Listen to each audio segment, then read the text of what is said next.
What's up everyone, welcome back to day 23 of starting a business from absolutely nothing. For those of y'all just joining in, we're starting a smart vending and micro market business. We spent yesterday talking through our strategy and we're ready to visit some more apartments today. It's a little rainy, but the grind don't stop. Alright, we visited 6 apartments today, which is a new record for us. Let's talk about it. Spot number 1.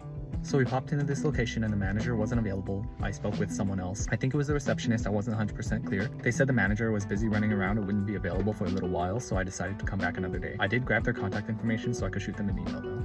Spot number 2. The manager was out of office at this spot as well, but I did speak to the leasing director. They said they'd been talking with the building manager for a few months about whether they wanted to place a machine similar to the ones that we offer. In their internal discussions, one of the things that they were worried about was how much a machine would cost them, so I told them that we'd be able to install and operate a machine with no cost. Another one of their concerns was electricity. I told them that the machines have logic built into them so that they'd be able to cut the power if the machines are cool enough and they're not being operated. So that's a measure that's implemented to save electricity cost. Because they were concerned about electricity costs though, they did ask about revenue share, and I know that this property is under property management of a few other buildings that I've already talked to, so I told them that if the property management wants to place multiple machines in different buildings, then we can definitely entertain a revenue share. I think this conversation went pretty great because the leasing director told me to come back another day that they're working so that we can talk to the building manager together and convince them that this is a right fit for the property. Spot number 3.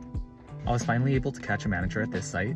This manager did say that the clients that they serve are a little bit picky about what goes on each site. They did say that they had experience with things like smart coolers in previous properties that they've managed before. They've really liked having these types of machines on their property because they said that they themselves did not have a ton of time to run off the property for lunch, and it would be really easy and convenient for them to be able to grab snacks, drinks, and meals whenever they needed. They asked if we had a digital product catalog, and I told them that it was available on our website, which they can access via a QR code on our business card, so that made it all convenient for them. When we were closing out our conversation, they asked if we'd placed any machines on properties that were under the same property management before because they said, again, that the clients are picky. And actually it turns out that this property is under the same management as the one that we had our best pitch at so far. So sounds like everything is starting to become a little intertwined, and one potential success could domino and lead to others. So because of that, I'm really hoping that that previous best pitch will convert to a machine placed on property, and that could lead to potentially multiple other machines being placed under the same property management company.